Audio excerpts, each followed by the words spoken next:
In this talk, I'm using a number of the late Herb Carné's paintings.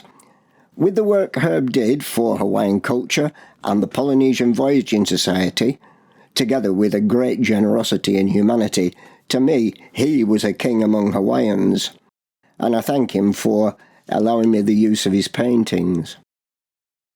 It was Captain Cook who fixed the position of the Hawaiian Islands on the chart of the Pacific Ocean.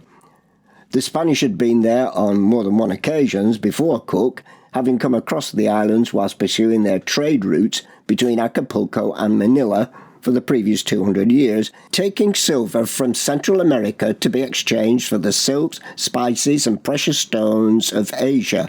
But they hadn't had the scientific equipment necessary to correctly ascertain their latitude and longitude, and they indicated islands in several different places on their maps. Cook had the benefit of that precision instrument, the sextant, improved telescopes for observations, and the first accurate marine chronometers to fix longitude correctly. Now they were on the chart, the Hawaiian Islands would be open to traders, and that would lead to huge social changes, including the emergence of a king to unify the tribes of the separate islands in the group.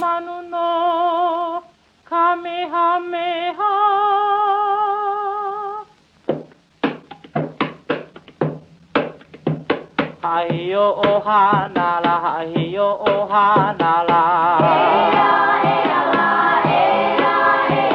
Haio ohanala, haio ohanala. Kupu uka uwikila, kupu uka uwikila. Ka'ahu manuno, kamehameha. It was the Pacific fur trade that opened the islands to world attention. When Cook's ships Resolution and Discovery, on their way home after Cook's death, called at Macau and Canton, now Guangzhou in China, they found that the sea otter pelts which they'd purchased from the natives of the North American coast, present-day British Columbia and Alaska, were worth their weight in gold. And Lieutenant James King wrote, "We sold the remainder of our furs to much greater advantage, the Chinese being very eager to purchase them and give us from $50 to $70 a skin." One sailor made 800 Spanish dollars, a fortune at that time.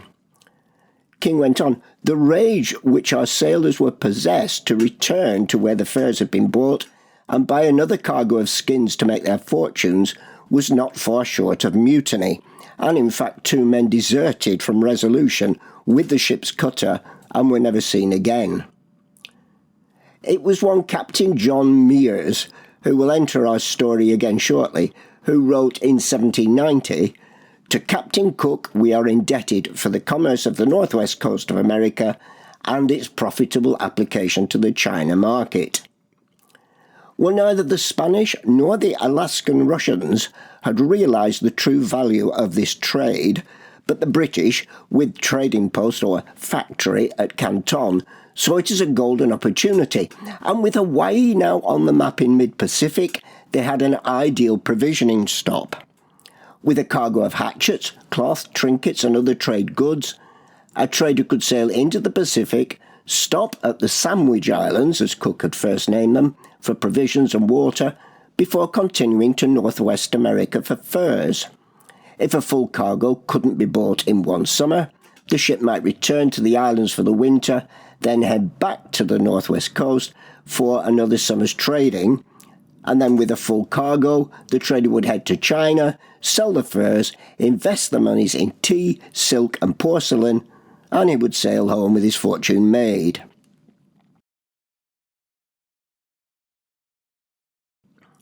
In 1785, 2 ex-members of Cook's crew, Nathaniel Portlock and George Dixon, formed a partnership, with others, called the King George's Sound Company, to develop the fur trade. And in September of that year, Portlock and Dixon sailed from England, Portlock in command of the 320-ton King George, with a crew of 59, Dixon in command of the 200-ton Queen Charlotte, with a crew of 33. These were both two-masted vessels called Snows, and they sailed together for most of their 3-year voyage. Crossing the Atlantic Ocean, they reached the Falkland Islands in January 1786 and transited Cape Horn to enter the Pacific Ocean. They reached the Hawaiian Islands on the 24th of May and anchored in Kealakekua Bay, where Cook had been killed in 1779, but didn't go ashore.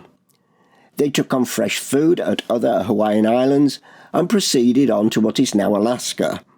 After 2 years of plying the waters, with 2 winter breaks in Hawaii, Portlock and Dixon departed North America, reaching Macau in November 1788. Whilst they were in Alaska, 2 more ships had arrived under command of John Meares, and who tried to overwinter there. His ships became frozen in the ice, the nearby natives were hostile, and they ran out of food, and many sailors died. The following May, Portlock and Dixon found them still icebound, a perfect example of the value of Hawaii for rest and recuperation over winter.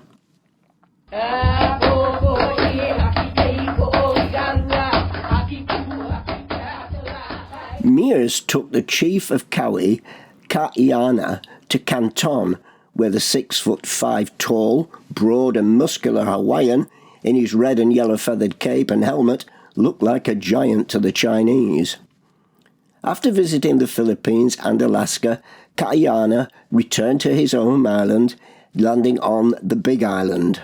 There, with a large quantity of Chinese goods and ironware, and possibly with a number of firearms, he was welcomed by the man who would eventually become the first king of the Hawaiian Islands, Kamehameha, who we'll hear about in a moment.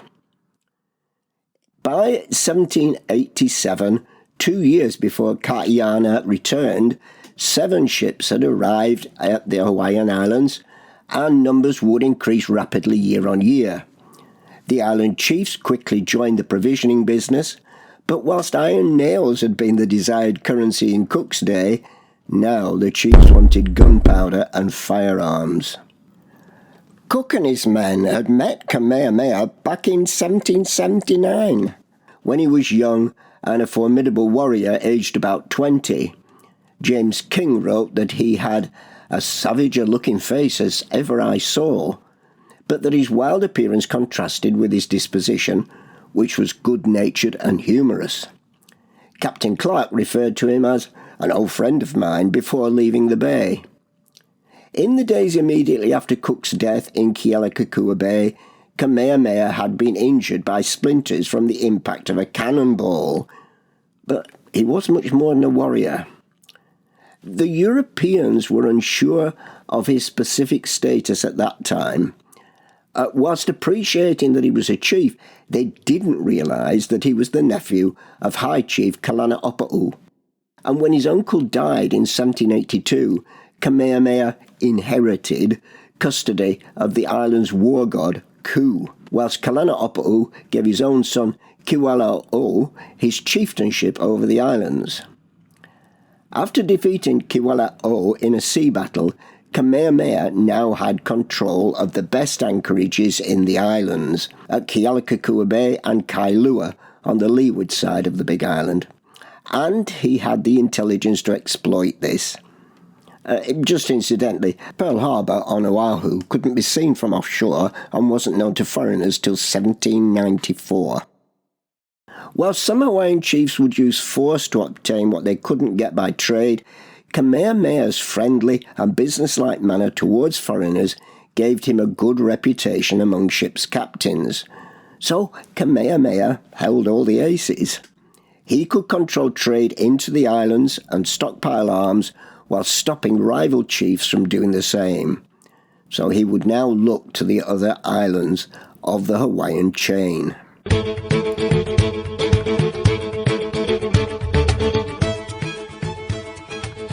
One of the first Americans to join the fur trade was one Simon Metcalf.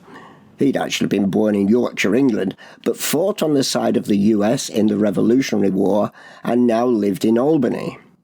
As captain of the brig Eleanora, armed with 10 cannon and with a crew of 55, and along with his son Thomas, aged 19, in command of a small topsail schooner, the Fair American, with 4 cannon and a crew of 4, they had been separated by bad weather on their way to the North American coast.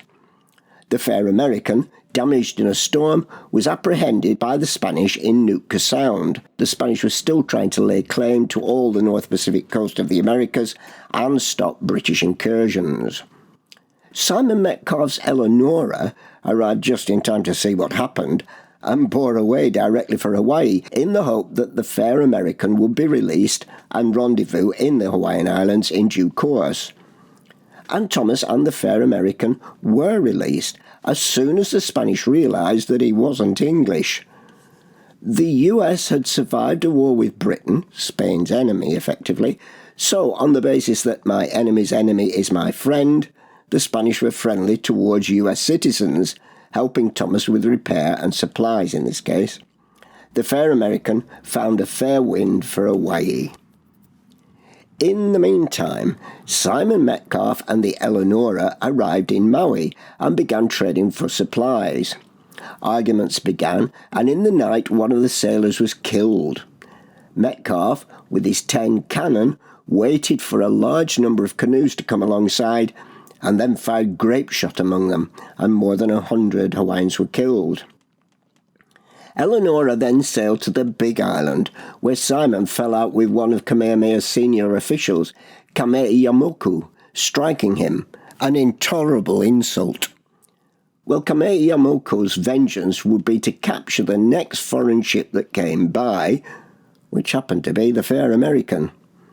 Not knowing that its captain was the son of the man who'd hit him, Kameiamoku attacked, killing Thomas Metcalfe.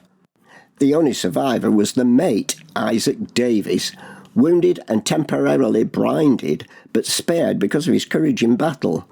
The Hawaiians then spirited the Fair American away. Later, when Simon Metcalfe sent his boatswain, John Young, ashore to try and learn what had become of the Fair American, Young was also taken prisoner. Well, the capture of the Fair American, Isaac Davis, and John Young changed Hawaiian history. The ship, with its guns, gunpowder and muskets, were finally turned over to Kamehameha. Just as important, Davis and Young, on the promise of good treatment, trained Kamehameha's men to use the muskets, swivel guns and 4-pounder cannon, and to sail the Fair American. They both learnt to speak the language and became translators and military advisors to Kamehameha. In due course, Davis and Young became high chiefs and lived the rest of their lives in Hawaii.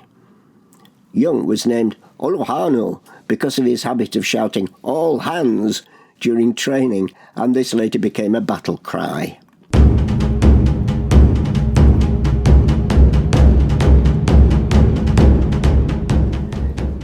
Kamehameha now invaded Maui, cannon fire cutting down hundreds of his opponents, and resistance crumbled.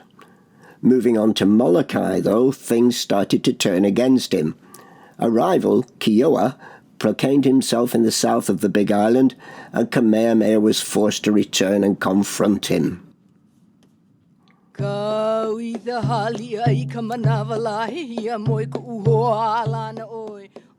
It's now 1791, and Kamehameha is building a huge new heiau, or temple, to the war god Ku.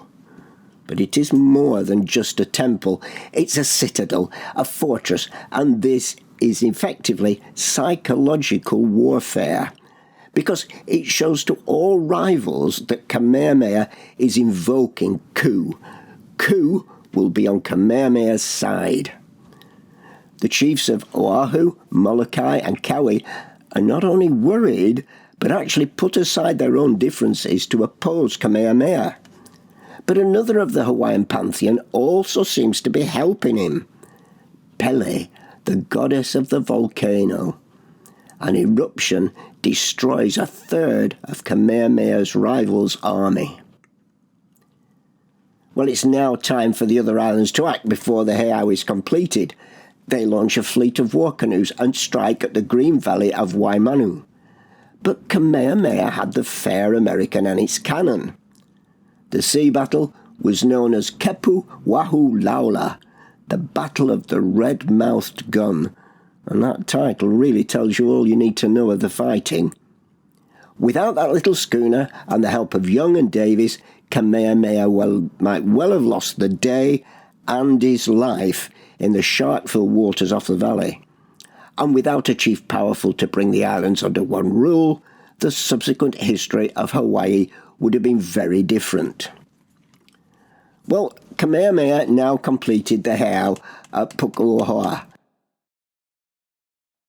Partially restored, it remains a major historical site in Hawaii, and here it is in another of Herb Carney's paintings at the time of its consecration. 4 years later, in 1795, Kamehameha invaded Oahu and finally defeated the forces of the other islands. His huge invasion fleet landed where Honolulu now stands, and his enemies were driven back into the mountains behind. There, at a place called Nu'uanu Pali, or the Cliffs of Nu'uanu, the last major battle was fought. The enemy were driven back till they were either killed, thrown over the mighty cliff, or jumped off the cliff to their death to avoid capture and slavery.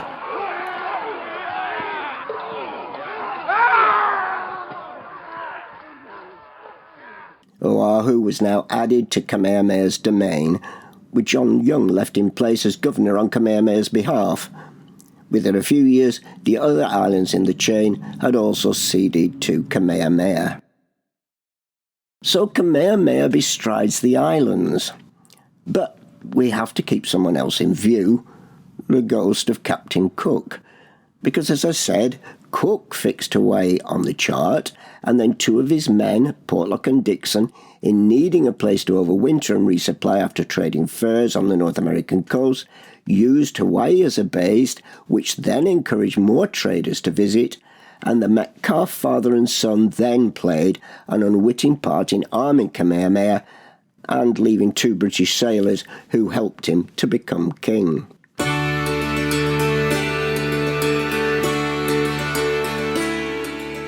But we now need to mention another of Cook's men, a man who had been one of his young midshipmen. This boy had been attacked by Hawaiians in Kealakekua Bay the day before Cook's death, and later played a part in trying to recover Cook's body. He was promoted on his return to England to lieutenant, and in 1793, aged 33, he was made captain and given 2 ships to make a voyage to present-day British Columbia. His name will be known to all of you from the city and island named after him. He was, of course, George Vancouver.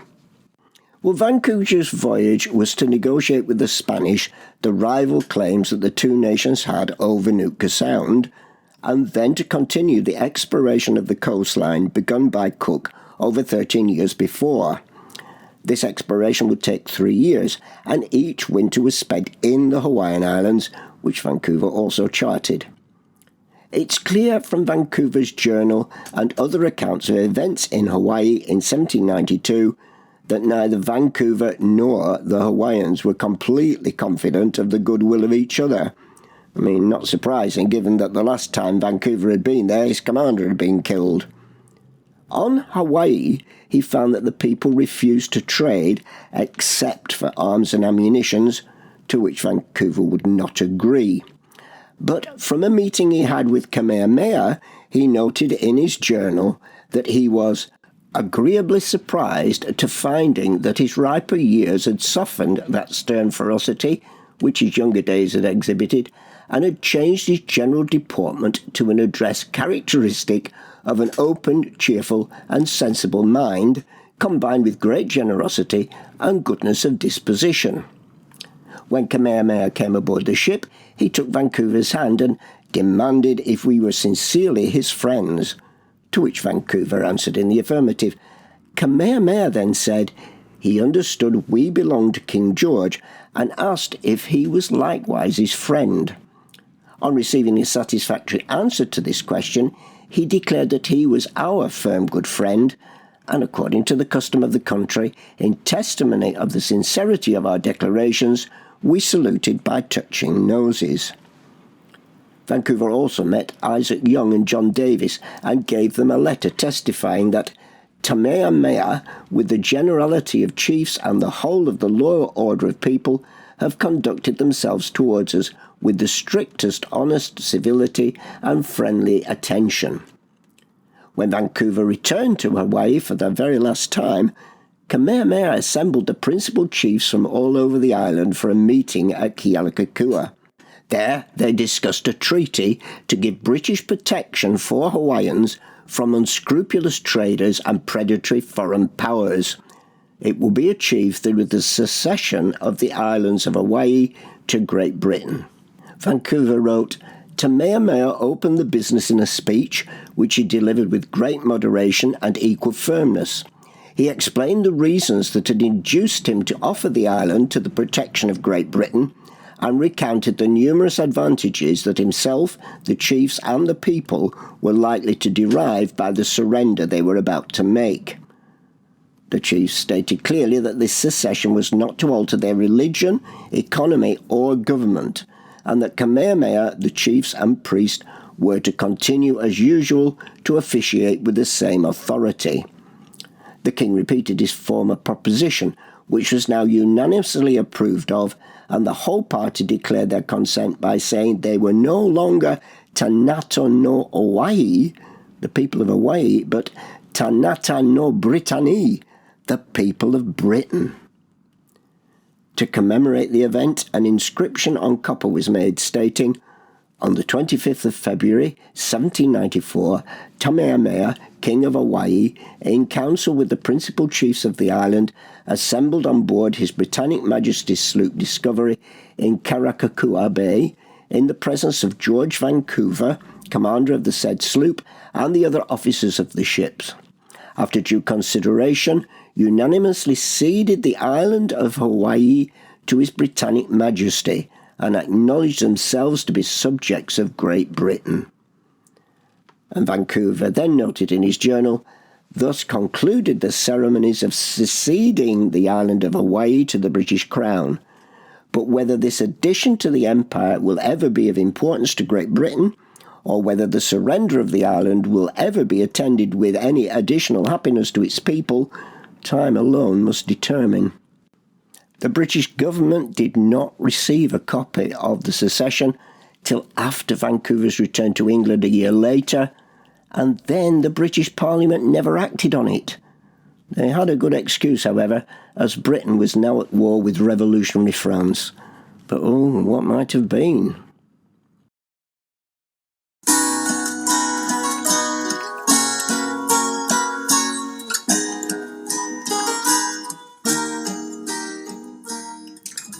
Kamehameha reigned as King of Hawaii until his death in 1819.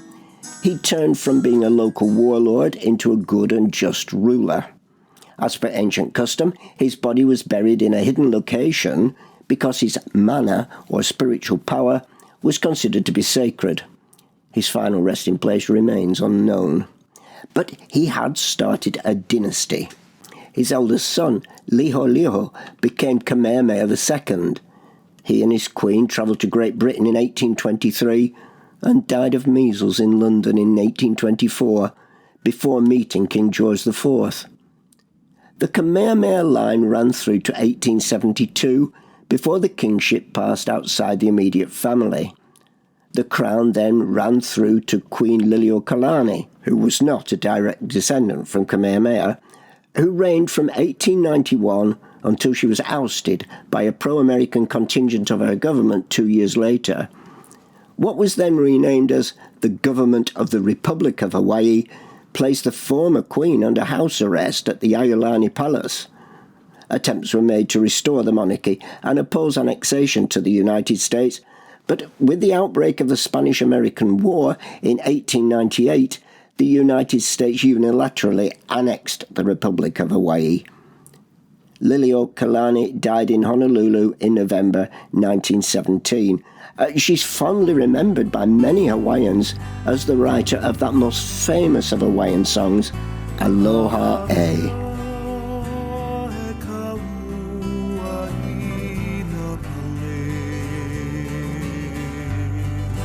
Ke